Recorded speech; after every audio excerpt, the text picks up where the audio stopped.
Finally! A more affordable EUC, a more reasonable EUC that doesn't have the highest voltage, that doesn't cost 4, 5, 6,000 euro. No, this seems to be the reasonable choice, and I enjoyed riding them so much, and I would love to recommend them until I opened them up.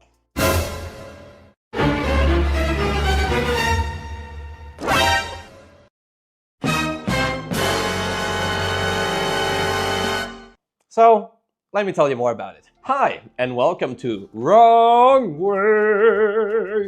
And today I'm gonna give you the review of both the Kingsong S19 and S16. I've been riding those wheels for over half a year now, I guess. I've stacked 600 kilometers onto the Kingsong S16 and about 1,000 kilometers, 900 kilometers, on the Kingsong S19. I've opened both of them up, I've rode them in rain, and I also shared with you my first impressions, and there's also more riding footage in 2 separate videos, or actually 3 videos, including the S16. So this will be the conclusion of my sort of ownership of those wheels. I mean, I didn't buy them, they were provided to me for testing by My eWheel. So if you want to get any of those wheels or any other wheel in Europe, feel free to use their site. I recommend that shop. And there's also a 5% discount code called wrongway if you want them just a bit cheaper. But nevertheless, they're still quite well priced in their league. Are they worth your money though? Well, let me elaborate a little, okay? So in this video, there will be a bit less excitement. There won't be much riding footage. Well, because I broke the axle here in the suspension, so I can't even ride the S16 now. Yep, it's out of commission. I could ride this one, but I mean, I made the other videos already with the first impressions, so I guess I'm a bit lazy. And I wanted to be just a bit more factual and like less hype, because, you know, there's a lot of videos that will hype you into buying one of those. And there's very few videos that will tell you what actually can go wrong with them, what is the safety of those vehicles, and if they are reasonable to purchase in the long run as your main method of transportation. So what you're thinking about probably if you want to get one of those is, what is their safety? Are they safe to ride? Are the electronics good? Is the waterproofing all right? Are they durable? Will they break within 500 or 1,000 kilometers, or I don't know, 5, 10,000, whatever the number might be? And how do they ride? And how do you actually use them in a day-to-day basis? And throughout the time when I was using those wheels, I could really get acquainted to them and check them from the inside, check if this sort of trolley handle is actually comfortable, you know, check the light, check the suspension, and I'll be able to tell you how it is actually to live with both of those electric unicycles. Now, they come at a pretty similar price point, pretty similar weight category, so that's why I also wanted to give you this review with both of them at the same time. And they're both orange, so I guess that's that. So starting with the Kingsong S16, there's also a Pro version which has better batteries. It costs 2,000 euro at My eWheel's page, so it is pretty affordable, as much as 2,000 euro can be affordable in terms of suspension EUCs. There's very few EUCs that are, you know, below 2,500 euro. This is one of them. This is sort of where Kingsong, I guess, wants their entry-level market to go, and it's pretty much defeats the purpose of the existence of the S18 because, I mean, the S18 is still lighter, but you get a lot less for the same price in terms of performance, range, charging, pretty much the whole package. For 2,000 euro, you are getting a 1,500 watt-hour battery, and with my GPS verified range test, I could go about 55 kilometers on it. And this is no more, no less than what I expected. I get about the same range on the V11. For me, the range of this wheel is enough if you just go close by, but if you actually want to join some group rides, if you want to go further, off-roading, etc., well, this will be the better choice, and even this might be not enough. So for my particular use case, and I ride a lot in the city, I just do errands, I visit friends, I go grocery shopping, whatever. I buy some electronics for wheels. So the 1,500 watt hours is just a bit not enough. So with the stock charger that comes with this wheel, let me find it real quick. You can charge this wheel in about 3.5 hours, which is really quick. And this charger, this is a game changer. I've been receiving EUCs with huge bulky chargers for the longest time, and seeing this, which does have a fan, but it's pretty quiet, is a nice breath of fresh air. So really like the charger. I don't like the charge port because they went to a smaller port, the GX12-4. Really fiddly to put in. I really don't like it. They should have at least used a GX16-4, which is the standard for 84-volt wheels, or Gotways anyway. Emotion just comes up with whatever port they feel like using at the time. Sometimes I just went with this wheel on a trip with a train, combine the EUC with a train trip or a bus trip or a car trip. It's very nice to have a small charger which is fast at the same time. So this is a very big bonus, and it's quite underrated in terms of EUCs, because let me show you what usually chargers look like. Like, this is pretty extreme, but this is the charger for the Emotion V14, which is actually the same power or even less output than this one. So lower voltage chargers are usually smaller and lighter. So this is awesome. 600 grams. I don't have the charger for the S19 on me, but it's quite similar to what you get in all EUCs. It's a bit bigger than this one. I mean, I should have taken it for the video, but I've just been using a different one. You can also use the PIDZOOM fast charger for both of those wheels. And then you can charge this baby up with a 10 amp current. So about 1.5 hours for a full charge. 1 hour, like 20 minutes, something about that. Like, if you want to get one of those, link in the description and coupon code wrongway for a discount. So the range is enough when you start out riding on an EUC. If you live in a small town, this will be plenty. But once you get used to it, once you want to go places, and especially go from one place to the other and then another and then go back home, this will start getting a little bit too little. When it comes to the performance, it's pretty great on this one. Now, this is not a performance EUC, but it does go up to 50 kilometers an hour. I was usually riding between 20, 35. I don't need to go that fast, especially on such a device, which is, I wouldn't say the most stable and doesn't have the biggest headroom in terms of performance. So between 20 and 40, no issues at all. I was also going sometimes 45, 50, but I was just creeping to that top speed a little bit more slowly because I don't feel like there is that much headroom at those speeds with this EUC. And then you will also drain the battery much quicker. So if you go fast, expect 30, 40 kilometers of range. So my range test wasn't going like balls to the walls, high performance mode on the Kingsong S16. When it comes to the suspension, well, Kingsong is still very reluctant to use anything else than their roller design, which is inside.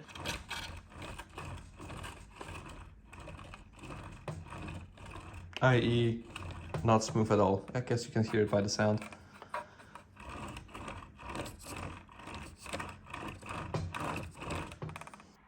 I mean, I don't mean to brag, but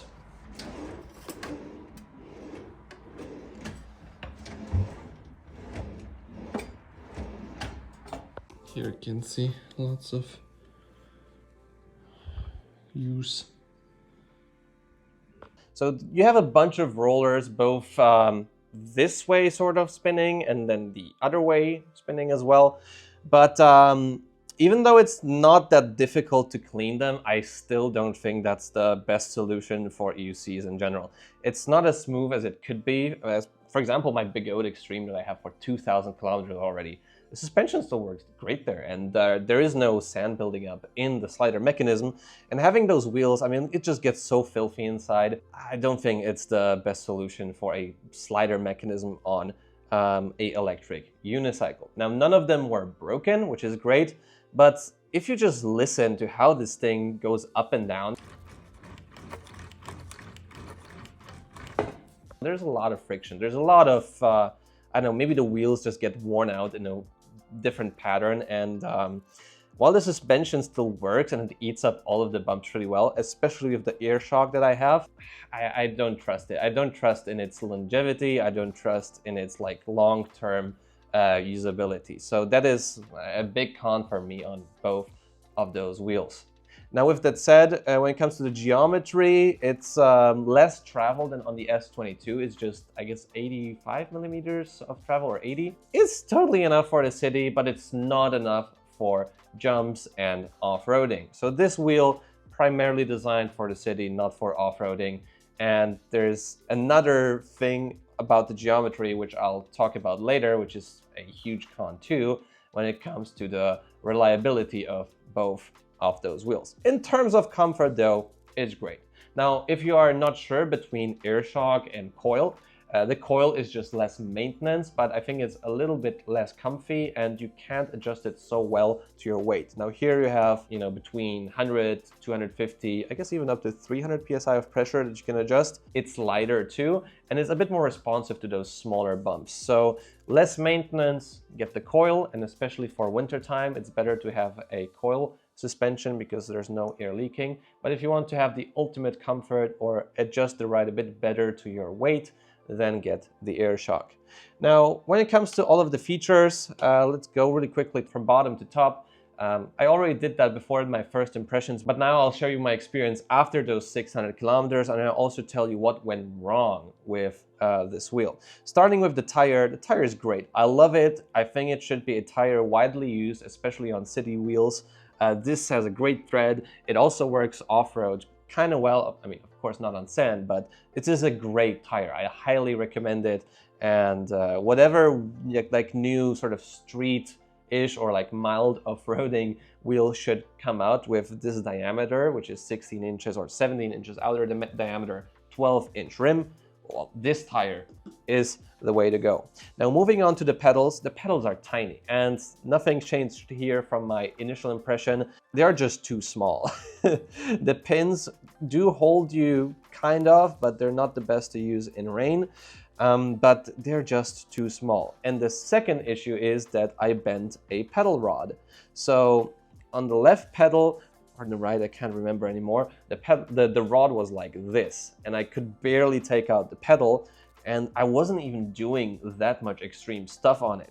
And you know, I have a lot of wheels, and I abuse them, so you know what will be good for you. So if it survives me without issues, then you know that, hey, when you get it with your weight or your riding style, you'll be fine. And with those pedals, I just bend the rod, and it's kind of annoying because then it's difficult to take it out. You need to get a new rod, or you just bend it back. That's what I did, but not the best choice of materials here. And again, two small pedals. Now, when it comes to the pads, one thing I really don't like about them, and I don't know if they changed it in sort of like a newer version because they always have batches. So I review a wheel and then like 3 or 4 months later, they already add some improvements. But anyways, with the wheel I have, it's annoying that you can see here, the top piece here just moves around. So I'm afraid actually to really brake hard because I might just move the pads out of the way, and then I would just have no pad at all when I'm like braking really strongly. They are cushy. They're actually nice in their feel. The speaker is also not in the way. The jump pad is nice too, especially that I can put it like far in the front. I really do miss a heel hook though. When you have your heel locked, it's a lot more stable to ride on a wheel. And here it's very difficult to do because there's also the speaker in the way. So when it comes to the pad setup, it's fine for day-to-day riding. But in terms of like getting the really perfect setup for yourself, I don't really like that the speaker's in the way. And you know, the wheel is also kind of narrow, so you would need to put a plate on it in order to really put the pads where you want them, because, you know, there would be no space if the speaker wouldn't be here for the heel hook. But pretty clever to put this metal piece here in the back to mount them just slightly more to the back. Now, when it comes to what's happening inside the battery, a really big disappointment here because the batteries, well, they're well sealed from the top. I mean, just the compartment, at least that's what it seems to be with silicone. And there's also rubber gaskets on top, on the bottom, but there seemed to be a little bit of dirt there. So I'm not sure if that's from when I was disassembling the wheel or when I was riding in rain with this wheel. I also know I could have just a bit of a better tool, but some of those bolts, they're just like gone right away. It's just a very small bolt for holding on the battery, and how well the seal is tight against the body of the EUC, so it would be nice to have just something with slightly more quality than what we have here.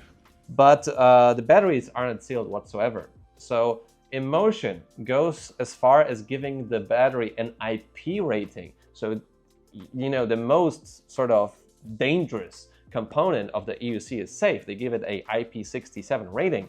And here at Kingsong, they give you a sticker and say that if it turns red, then you have no warranty. Like, what is this even?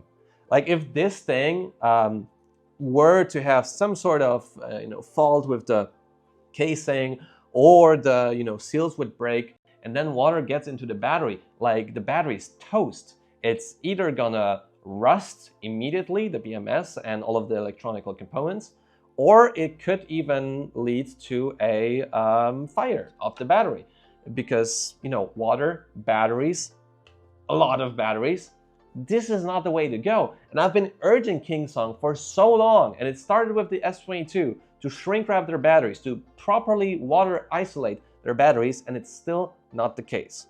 Now, it's a bit better from the S22 because with the S22, all of the compartments were sort of put together, but still, this is definitely not a rain wheel, and more on that a bit later.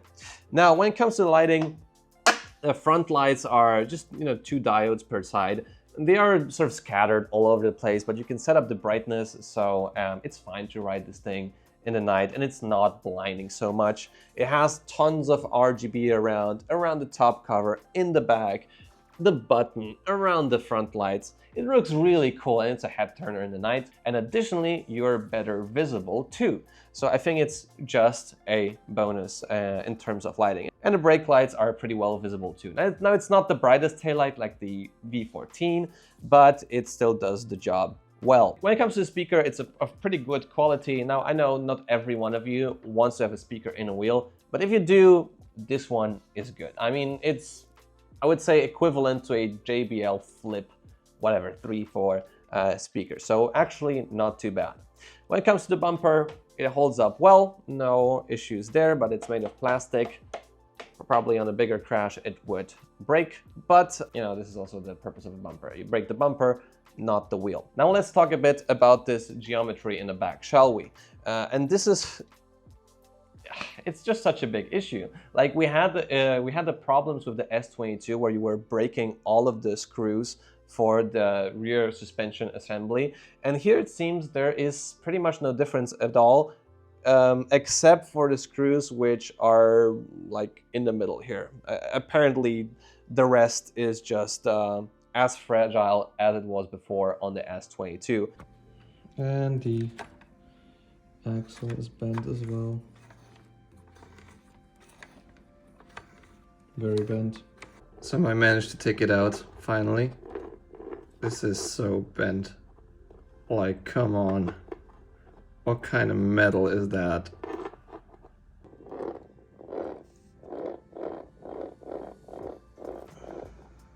This is how much slack Kingsong factory allows on their wheels.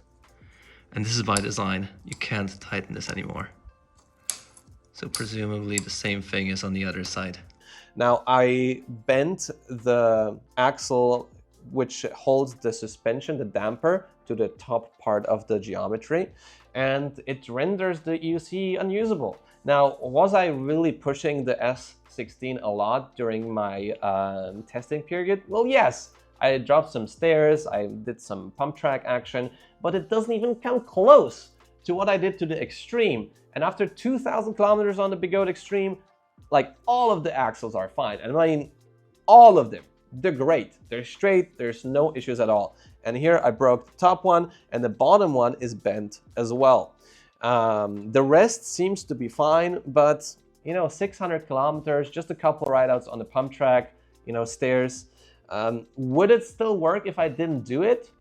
Well, probably, but maybe after of regular riding, this will happen anyways.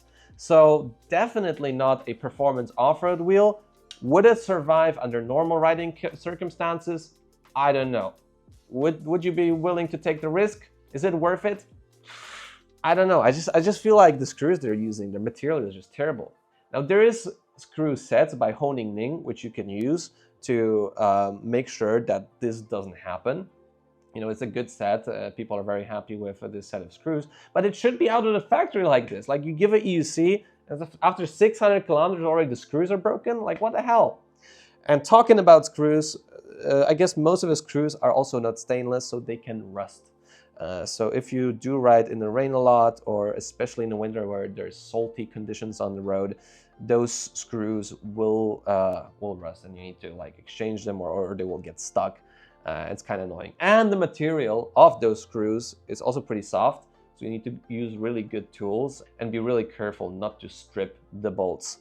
The motor screws are the same as in the Kingsong S22. So in order to change a tire with removing the bracket which holds the motor to the sort of suspension slider mechanism, you will need to heat them up and then pray to not strip the bolts. So kind of annoying.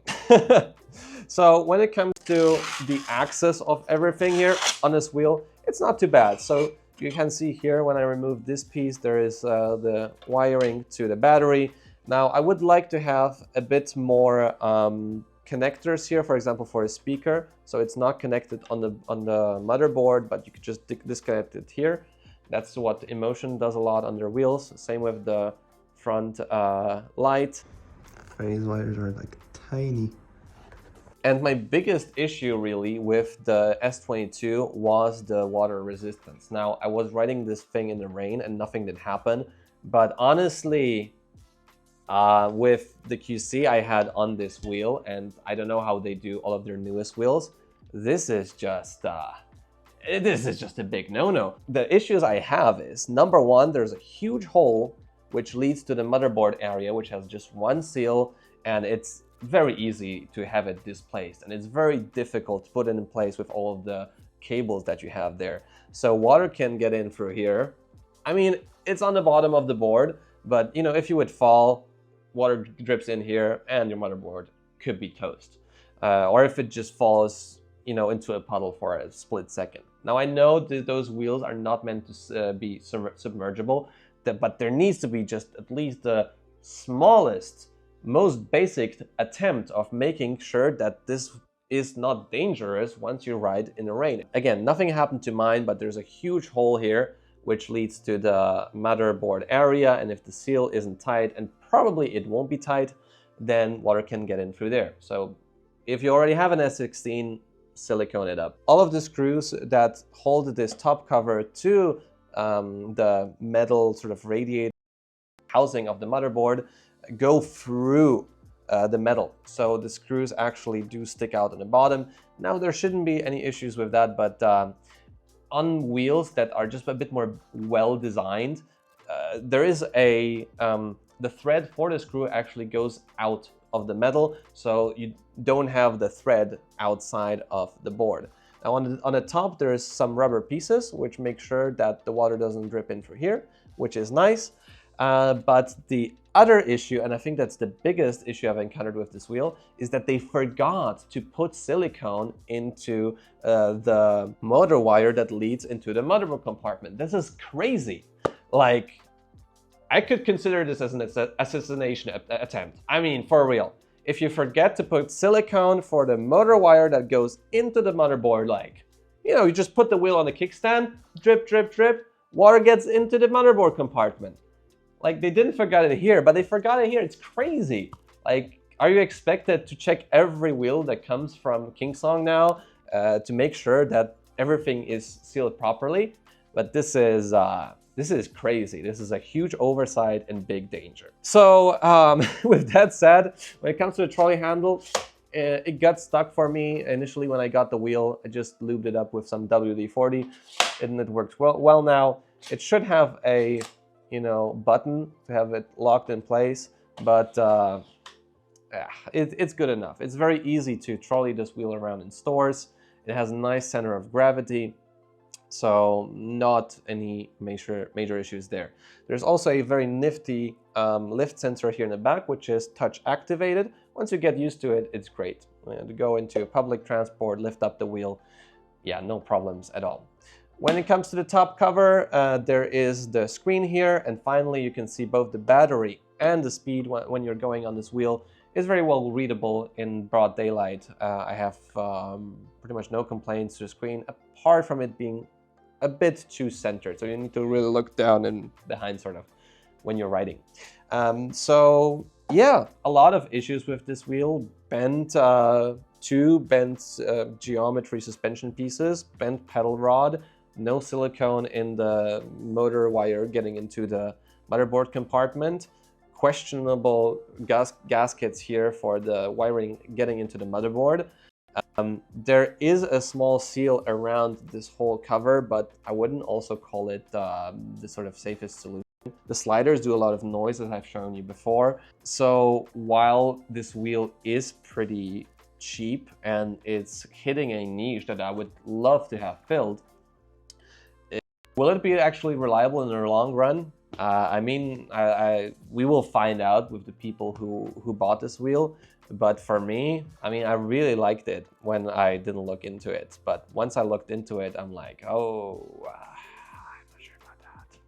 So in terms of riding, going back to the positive stuff, it's very light, it's very nimble, it's nice to ride. You don't feel that it weighs, what, 32 kilograms? 30, I think 32 kilograms. It's great to take into a car trunk because it's like just compact. It's easy to lift with the lift switch.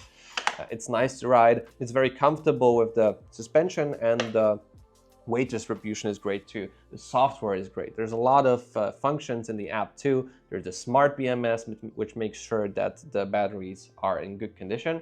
But I've also heard of some cases where like the battery was disbalanced for some reason. And even with this wheel, once I had a bug, I took this wheel with me on a trip, and it said, well, I can't ride it anymore.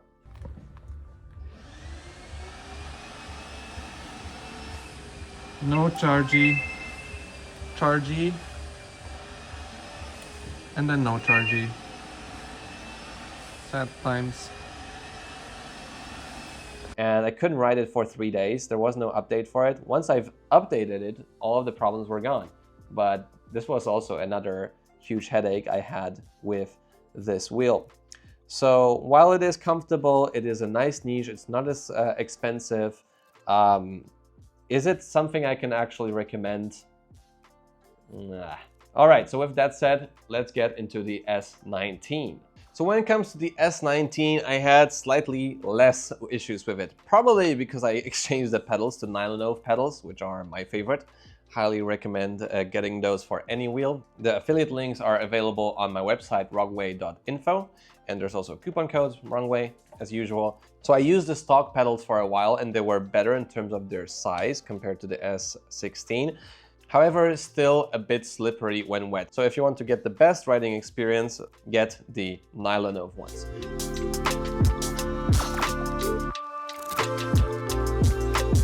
But first, let's talk about what's different in this wheel compared to this one. This is 600 euro more expensive, 2,600 euro for this wheel, also with a smart BMS. And here we have a larger 1800 watt-hour battery, like 1776.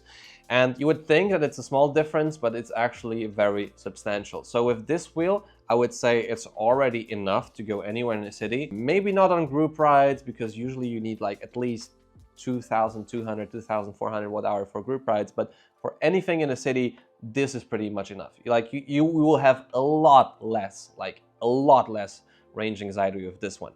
So in terms of GPS verified range I had with this wheel, it's about 75 kilometers. And even though it's just 20 kilometers, it's huge because you can get a lot further and then still not be afraid to get back home. When it comes to charging, I think stock, it came with a 5 amp charger, charges up in also about 3 to 4 hours from 0 to 100%. And you also get 2 charge ports. Essentially, you can also charge it up in 1 hour and 20 minutes to 100%, but you have a better charge port situation here with a GX16-5 port, which is the standard for 100 volt wheels. Standard charger for it is fine. It's just the usual stuff you get with a 100 volt wheel. I'll just show you a picture right now. Yeah, nothing really special here. Not as cool as the very small charger for the S16. Now, in terms of performance, you can feel that this has more headroom than the S16. You can also just ride it faster and still feel like, okay, I have still a bit power left. And it's also more stable because you have a 20-inch tire here compared to a 16-inch tire or 17-inch tire. We get a 14-inch rim, and then you have the gyroscopic effect. It's just a lot more comfy to go at higher speeds with this wheel. So again, let's go from bottom to top on this wheel. When it comes to the tire, I don't think it's the right tire for this wheel. Like, you lean with the wheel and you don't turn so much. When you lean with the S16, you turn right away. This is nimble, this is nice. This feels like the wrong tire for this wheel. I think they should have gone with a street tire like we had back in the day on the Kinetic S18. Like, this is not a hardcore off-road wheel, just alone for the fact that you can't put on any reasonable pads apart from the ones that come with the wheel. So it is stable, it is fine, you can get used to it, but if you have the choice, switch it to a street tire or get it with a street tire right away. When it comes to the pedals, well, now they're awesome because they're NyloNove. Then on the side, we have this weird piece of plastic. It's just so cheap. Like, what is this even? Like, this is a piece of plastic which they put on here, so you don't have a seam here on the side for the plastic that is behind this sort of thing. This is just such a bad choice of materials, and I was wondering, why is it just such a weird shape here? It's not flat, because this is just like a plexi or whatever they put on here to make it just like, yeah, look, to like make some parts disappear. I really don't like this. This is cheap.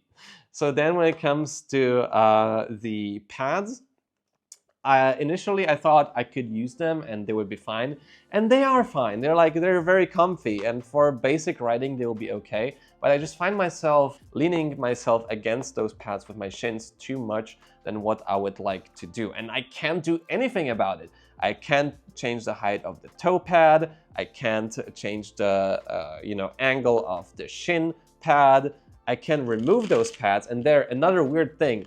Here you have double-sided tape. Here you have Velcro. Why? I just need Kabi Lame to look at this and like, what? Okay, so anyways, this is essentially like another pad you put on the wheel. You can ride it without this pad, but this material is a bit too stiff. You don't want to use just this pad that comes on the wheel.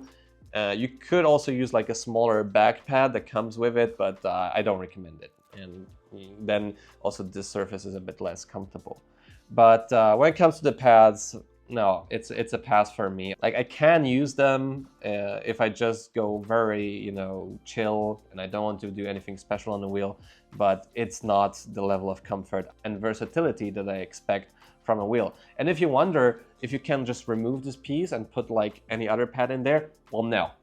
That is because this plastic piece, it's just plastic, it's like literally nothing else. It's just for the lights that come through here. Is connected with a plastic piece that is behind this plastic piece, and there is electronics inside. So you can't just remove this. You have a nice pad setup.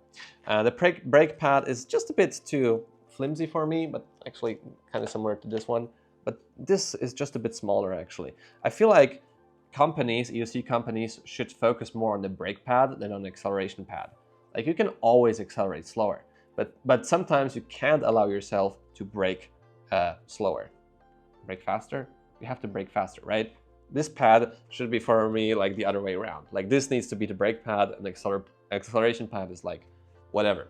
So yeah, not a big fan of the pads. The speaker is also in the way here, but they moved it in the newest version. I don't know to which extent, but it's supposed to be fine. For me, it wasn't a big issue. I just put my feet in a sort of a bit of a different way and it was fine. I was able to get used to it. I don't know how it would be for you, and especially also with the new version of this pad available. Now with the toe pad, as said, not height adjustable. There's so many different feet, so many different shoes. Like, this is, you essentially just put your foot closer to the shell of the wheel in order for it to be tighter, but Like, we've seen so many pads. Like, why do you just do this? Best thing about those pads is, though, that they're squishy. And this is, I give it to them, kind of nice. When it comes to the lighting setup, we have just a couple more LEDs here, and they're also height adjustable, just like on this one. More LEDs also inside for like daytime running lights. Again, it's not a cutoff beam like you have on the V14 or V11, but it does the job. You can dim them down and then it's fine also for oncoming traffic. Lots of RGB on this wheel. Once again, here you have RGB, you have RGB in the back, RGB button, yeah, just lots of RGB. And here, do we start with suspension? Okay, let's start with suspension. Suspension is the same essentially like on the S16. I guess it has a bit more travel, but it has also a bit more versatility. Like you can change the geometry, but I wouldn't suggest you to do that. It's similar to the S22, but this suspension, like you sit on the wheel pretty low as it is already. So you don't want to put it any lower. We get an air shock. The air shock is great, really comfortable coil for less maintenance. But here again, I bent the top axle of the wheel, super frustrating. I mean, top axle of the damper, and the bottom screw was actually fine. I guess the screw from the side looks more or less alright. And you can see that this difference to the S16 is that they put spacers here. So here there's not that much movement. So good job. That's how it should be done. Don't forget your spacers. Rest of the screws was fine too. But again, 900 kilometers. I didn't do much jumping on this wheel and already the axle is broken. So big downer here. When it comes to the rest of the screws, it's the same story pretty much as on the S16, with the difference that this is very much like a layered construction. Like you need to get the speaker out in order to remove the screws that hold the motherboard to the bottom bracket, sort of. And you need to get those screws out in order to get access to a daughter board that connects the lights and the lift switch. So some of the connectors are not like unpluggable. So for example, this one is connected soldered to the board and you can't take it out. You have to take off the other side. Or for example, this one also soldered and then you have to unplug it on here. So while it's nice, they have like color coding so you don't mix up the cables. Some of the stuff is just a bit frustrating because I have no idea where this cable, okay, I guess it goes like here, but then I have to unzip tie it.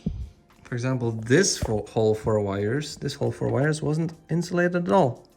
Now it is leaning sort of against the chassis of the wheel, but come on, there should be something in there. Much more annoying to work on this wheel compared to this wheel. If you want to do a tire change though, it's pretty basic, as you just need to slide out the suspension, just essentially disconnect this rod here in the back, and it's very easy to do a tire change on it unless you get stuck with the bolts. So with that said, quite annoying to work on. And another thing that is super frustrating about it is the amount of holes that there are on this wheel. Like all of the wiring goes through individual holes here, and all of them are pretty much not insulated at all, especially the ones in this compartment here. And then there is a huge hole with a attempt of a seal on a top here. And it's just bad, really. I mean, the battery is sealed kind of well, just like with this one, when it comes to the outside compartment, but all of the electronics here, like there was some dirt inside, probably from the rain, so not really a well water resistant wheel. A lot of holes. It's a holy wheel. And when you take this look at the inside of this wheel, it's just it just feels to me like a old Bigode or Gotway MSX. There's like a daughter board here, there's cables running here, there's this piece, there is the speaker, and then like all of the holes that lead through here. It's just like, it's janky. It's janky, that's what I can tell you. Like even the Bigode wheels now look less janky than this. This is like a plastic here, the plastics don't match up, and you have a lot of cables, so you need to like arrange them in order to push it down. Then it creates like a hole here on the top, like I put some tape on top here so no water would drip in here. It's just janky. That's what it is. Not a big fan of it. The motherboard compartment is sealed in a pretty similar way to the Kingsong S16. There is a small like rubber gasket around it, but it's pretty down low, so I'm not really sure how it keeps the water out, but there is at least something. And the screws hold the motherboard compartment rather tight, so should be fine, but again, those holes on the bottom. The screen is very well visible. You see the battery percentage once you're stationary, and it's also very centered, so it could be a bit more further to the front. 12 AWG cables. There's also a lift switch, also capacitive on the front, but I think that the placement is worse than what we have on the S16. On the S16 is very intuitive, but here when you just like ride and you come to a stop and you grab the handle, it's most likely to just turn off the motor because you think you would lift it up. It just works on the left side, I guess, or right, like on the right side or left side of the handle. But probably for a lot of you guys, you would just turn it off. For me, it was still fine. I got used to it. I left it on. It was very comfortable to put it on a kickstand, but yeah, just a thing to note. And the trolley handle, you can push it around. It's not the worst when it comes to stability, but it's probably the worst trolley handle that I've seen on a Kingsong yet. Because number one, it rattles around. I put some Velcro here on the back so it doesn't make a lot of sounds, but it doesn't lock in place on the top. So when you push it around, it just wobbles all the time. It's an afterthought of a trolley handle. That's what it is. The height is fine and you can still push it around. You can use it. It's just not as good as it could be. Both of those wheels have a pretty good mud guard, but it doesn't guard the mud from going onto the inside of the shell. So that's why the rollers get just so dirty.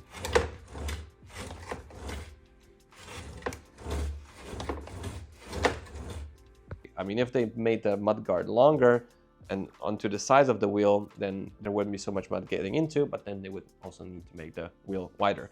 The kickstands are also fine, but in a crash, they will probably break away.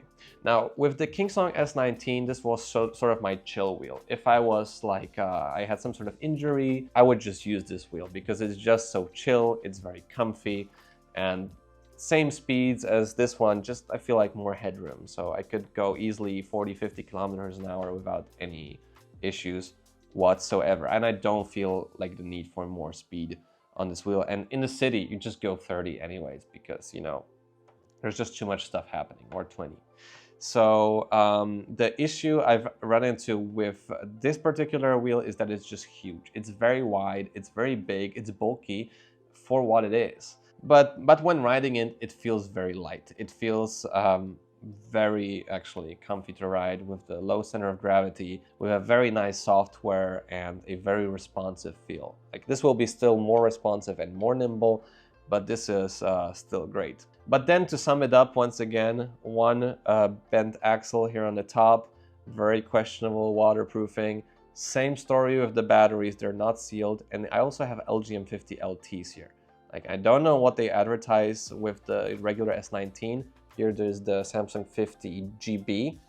And I looked inside, it was 50G, but the badge I think is written in a different part of the cell. So it should be Samsung 50G badge B or something. But here there's LGM50 LT.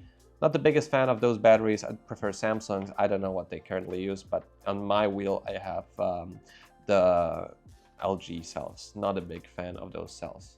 Like M50T, stay away from them. LT, we'll find out if there's any major issues with them. The motor wire is properly sealed on this one, which is good.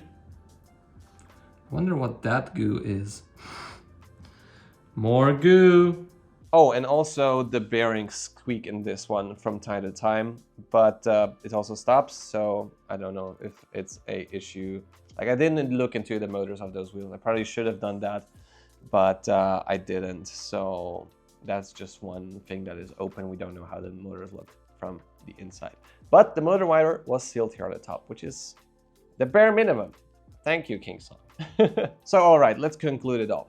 I love the idea. I love the idea of finally having a bit lighter wheels, like not 40 kilograms, and wheels that focus on sort of their merit and They don't need the biggest range. They don't need the biggest top speed. They have a smaller price and a smaller footprint. They're easier to learn on. Like, those wheels are super easy to learn on, especially the S16. But the execution is just, I don't think either one of those wheels will survive a long time. And I don't think they'll be the easiest wheels to work on.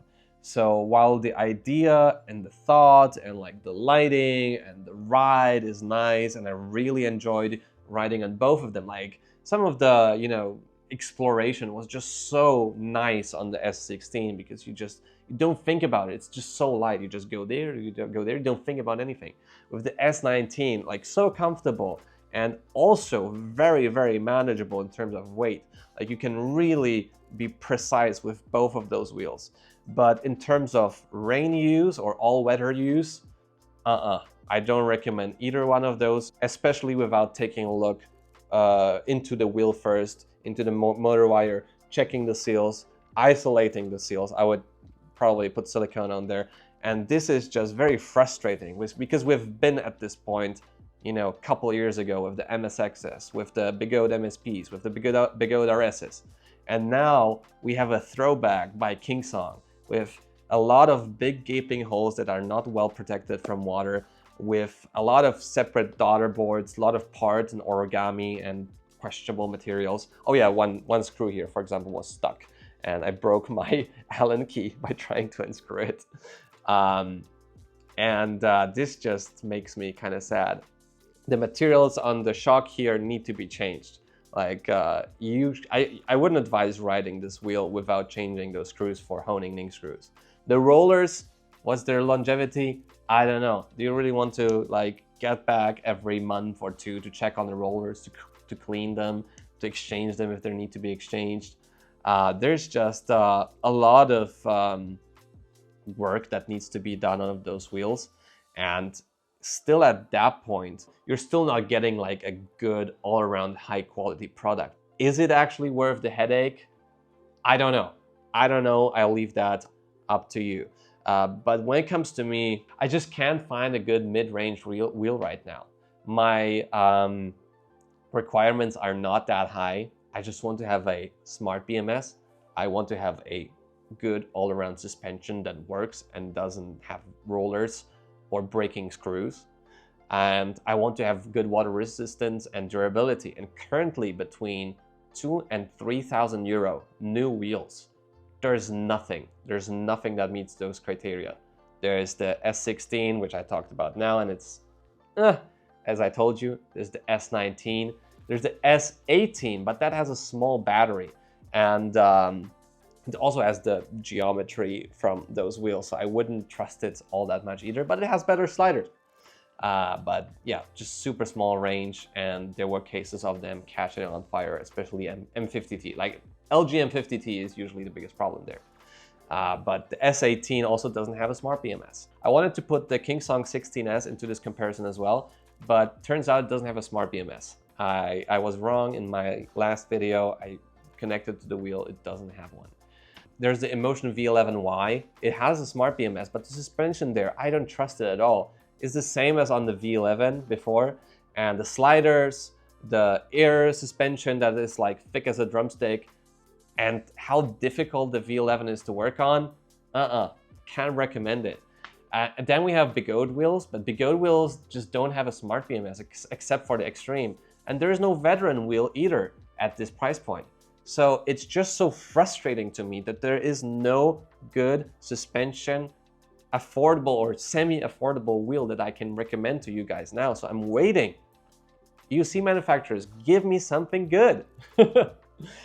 So if you would still have the money, if you want to spend 2,000 to 3,000 euro on a wheel, my Bigode Extreme is great. It's heavier, but it's been one of the best performing wheels I've had since a year, pretty much. 2,300 kilometers on it.